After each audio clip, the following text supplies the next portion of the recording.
Hello दोस्तों, कैसे हैं आप सब। स्वागत है आपका अपने YouTube channel study for semester में। तो आज का हमारा ये वीडियो जो है वो सेमेस्टर 7 के स्टूडेंट्स के लिए इंपॉर्टेंट रहेगा, क्योंकि जैसा कि आप लोगों को पता है कि एग्जामिनेशन फॉर्म फिलअप हो चुका है और बहुत जल्दी एग्जाम भी होने वाला है। ठीक है, तो आज हम लोग इस वीडियो में बहुत सारा चीज जानेंगे। जैसा कि सबसे पहला डाउट आप लोगों के मन में होगा कि नया वाला सिलेबस पढ़ना है कि पुराना वाला। अगर आप लोग थोड़ा अपडेटेड होंगे तो आपको ये चीज पता होगा कि वीबीयू के द्वारा एक नया सिलेबस भी जारी किया गया है। तो बहुत सारे लोगों को ये डाउट है कि न्यू वाला सिलेबस पढ़ना है कि पुराना वाला सिलेबस, किससे आपके एग्जाम में क्वेश्चन बनेंगे। ठीक है, बहुत सारा डाउट है। तो आज हम लोग इस वीडियो के थ्रू वो सारे डाउट को क्लियर करेंगे। और सेमेस्टर 7 के लिए आप लोगों को पॉलिटिकल साइंस सब्जेक्ट में क्या क्या पढ़ना है, ये सारी चीजों को आज हम लोग इसमें डिस्कशन करने वाले हैं। तो वीडियो में पूरा लास्ट तक जुड़े रहे। अगर आप चैनल पे पहली बार आए हैं तो चैनल को सब्सक्राइब कर लें, बेल आइकन को ऑल पे सेट कर लें, ताकि किसी प्रकार के वीडियो का नोटिफिकेशन आपसे मिस ना हो और अपनी तैयारी को आप मजबूती प्रदान कर सके। तो चलिए आज हम लोग इस वीडियो में बात करते हैं कि आपको सिलेबस कौन सा पढ़ना है। ठीक है, थोड़ा दिन पहले ही देखे होंगे आप लोग कि एक नोटिस आया था, जिस नोटिस में क्या लिखा था कि वैसे सब्जेक्ट जिसमें सेमेस्टर 7, 8 इन सब का पहले से सिलेबस नहीं था, उनमें से सिर्फ नए वाले सिलेबस को अप्लाई किया जाएगा। ठीक है, तो अगर हम लोग पॉलिटिकल साइंस के बारे में बात करें तो पॉलिटिकल साइंस का सिलेबस जो है वो दोस्तों आप देख सकते हैं कि यहाँ पे पहले से ही अवेलेबल है। ठीक है,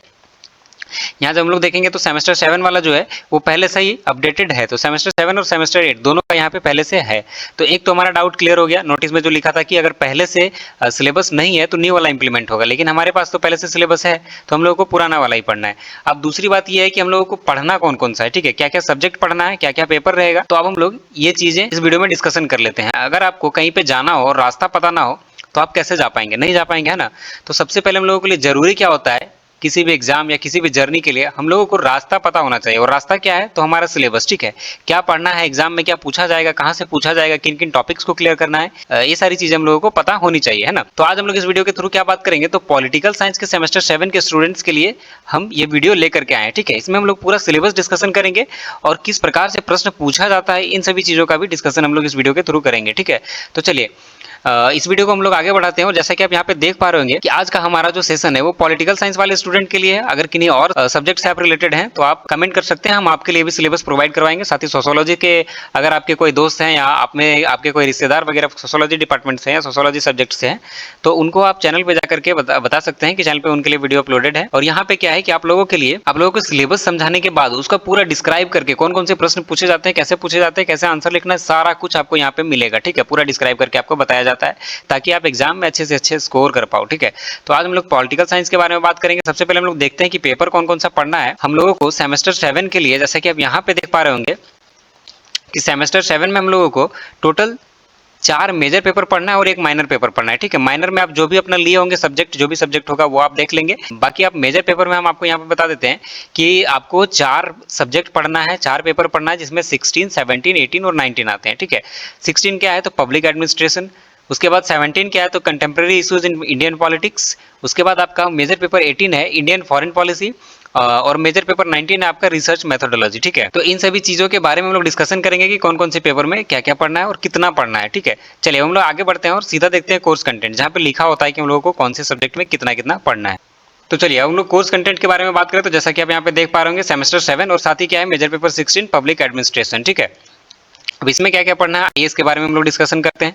तो जैसा कि आप यहाँ पे देख पा रहे होंगे कि आपको यहाँ पे टोटल 6 टॉपिक क्लियर करना है। ठीक है, इन्हीं 6 टॉपिक से आपको मेजर पेपर 16 में सारे क्वेश्चन देखने को मिलेंगे।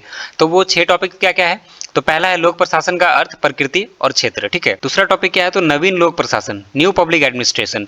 तीसरा है लोक प्रशासन और निजी प्रशासन, public administration and private administration. ठीक है, उसके बाद नेक्स्ट देखेंगे तो फोर्थ टॉपिक में आपको क्या पढ़ना है तो पद सोपान, नियंत्रण की सीमा और आदेश की एकता। ठीक है, उसके बाद फिफ्थ टॉपिक के बारे में हम लोग बात करेंगे तो कार्मिक प्रशासन, भर्ती, प्रशिक्षण और प्रोन्नति, इसके बारे में। और सबसे लास्ट जो हमको पढ़ना है वो है प्रशासन पर नियंत्रण, जिसमें विधायी और न्यायिक आते हैं, इनके बारे में हम लोगों को पढ़ना रहेगा। ठीक है, तो कुल ये 6 टॉपिक है जिसको आपको एग्जाम में प्रिपेयर करके जाना है और इन्हीं 6 टॉपिक के अंडर आपसे प्रश्न पूछा जाएगा।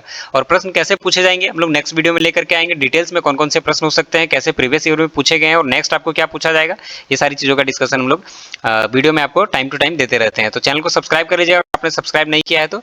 हम लोग नेक्स्ट पेपर की तरफ बढ़ते हैं जो है मेजर पेपर 17। मेजर पेपर 17 यहाँ पे देख लीजिए क्या है तो contemporary issues in Indian politics. ठीक है, अब इसमें क्या क्या पढ़ना है उसके बारे में डिस्कशन करेंगे। तो इसमें भी आपको टोटल 6 कंटेंट्स देखने को मिलते हैं। ठीक है, 6 टॉपिक आपको देखने को मिलेंगे, जिसमें पहला क्या है तो राष्ट्रीय एकीकरण, चुनौतियां और समाधान। ठीक है, इसमें प्रश्न कैसे बनेगा कि राष्ट्रीय एकीकरण की चुनौतियों के बारे में वर्णन करें या फिर राष्ट्रीय एकीकरण की चुनौतियों और उनके समाधान के बारे में वर्णन करें। ठीक है, इस प्रकार से प्रश्न आपका बन सकता है।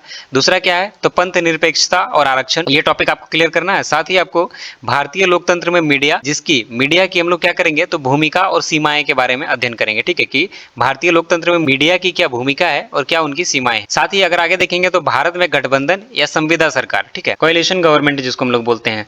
गठबंधन सरकार जानते ही होंगे, जब किसी एक पार्टी को, जब किसी एक दल को बहुमत नहीं मिलता है तो दो या दो से अधिक दल मिलके और जब सरकार का गठन करती है तो उसी को हम लोग गठबंधन सरकार कहते हैं, ठीक है। चलिए अब लोग नेक्स्ट देखेंगे तो 5 टॉपिक क्या है तो भारत में जेंडर असमानता, ठीक है, जेंडर इनइक्वालिटी के बारे में, इसका कारण क्या है और इसका समाधान क्या है, इसके बारे में पढ़ेंगे। अब सबसे लास्ट जो है हमारा 6 टॉपिक, सॉरी इसमें आपको ना टोटल 7 पढ़ने हैं, 6 यहाँ पे हैं और एक यहाँ पे नीचे आप देख सकते हैं, ठीक है। तो क्या है, छठा टॉपिक हमारा क्या है, भारत में नक्सलवाद, ठीक है। भारत में नक्सलवाद की क्या तो कारण, प्रभाव और समाधान। नक्सलवाद के क्या कारण है, उसके प्रभाव क्या पड़ते हैं और साथ ही उसका समाधान क्या हो सकता है, इनके बारे में हम लोग को पढ़ना है। साथ ही अगर हम लोग देखेंगे तो 7 और लास्ट टॉपिक क्या है तो भाषा और क्षेत्र का प्रभाव, ठीक है। तो ये हमारा टॉपिक जो है वो मेजर पेपर 17 का है। अब 18 और 19 को भी फटाफट से हम लोग देख लेते हैं। तो जैसा कि आप यहाँ पे देख पा रहे होंगे कि ये है मेजर पेपर 18, इसमें क्या है हम लोगों को पढ़ना तो इंडियन फॉरेन पॉलिसी, ठीक है। इंडियन फॉरेन पॉलिसी मतलब कि भारतीय विदेश नीति। तो भारतीय विदेश नीति क्या होता है, इन्हीं सभी चीजों के बारे में हम लोग इसमें बेसिकली पढ़ना रहेगा। आइए हम लोग थोड़ा सा डिस्कशन कर लेते हैं और संक्षेप में हम लोग देख लेते हैं कि क्या क्या पढ़ना है। तो जैसे देखें तो सबसे पहला क्या है विदेश नीति, जिसमें भारतीय विदेश नीति के अध्ययन के प्रमुख उपागम के बारे में आपको पढ़ना है। साथ ही हम लोग अगर बात करें तो भारतीय विदेश नीति के सिद्धांत और उद्देश्य क्या है उसके बारे में बात करना है, पढ़ना है। और साथ ही तीसरा है तो भारतीय विदेश नीति के निर्धारक तत्व कौन कौन से होते हैं। और अगर हम लोग चौथा टॉपिक के बारे में या पॉइंट के बारे में बात करें तो भारत के पड़ोसी देशों के प्रति विदेश नीति क्या है, स्पेशली हम लोग किन किन देशों के बिहाफ में देखेंगे तो चीन, पाकिस्तान, नेपाल और श्रीलंका, ठीक है, जो हमारे पड़ोसी देश है, जो हमारे पड़ोस में है, उन सभी देशों के साथ हमारी किस प्रकार की विदेश नीति है इसके बारे में अध्ययन करना रहेगा। और प्रश्न भी ऐसा ही बनेगा कि भारत का चीन के साथ विदेश नीति का संबंध किस प्रकार से है उल्लेख करें, ठीक है, या भारत और पाकिस्तान के विदेश नीति का उल्लेख करें, भारत और नेपाल के विदेश नीति पर प्रकाश डालें। इस प्रकार से क्वेश्चन आपका बन सकता है। अब हम लोग आगे देखेंगे तो लास्ट क्या है 5th टॉपिक जो है वो संयुक्त राज्य अमेरिका और रूस के संदर्भ में भारतीय विदेश नीति, ठीक है, संयुक्त राज्य अमेरिका और रूस के संदर्भ में भारतीय विदेश नीति किस प्रकार से कार्य करती है या क्या विदेश नीतियां हैं इनके बारे में पढ़ना है, ठीक है।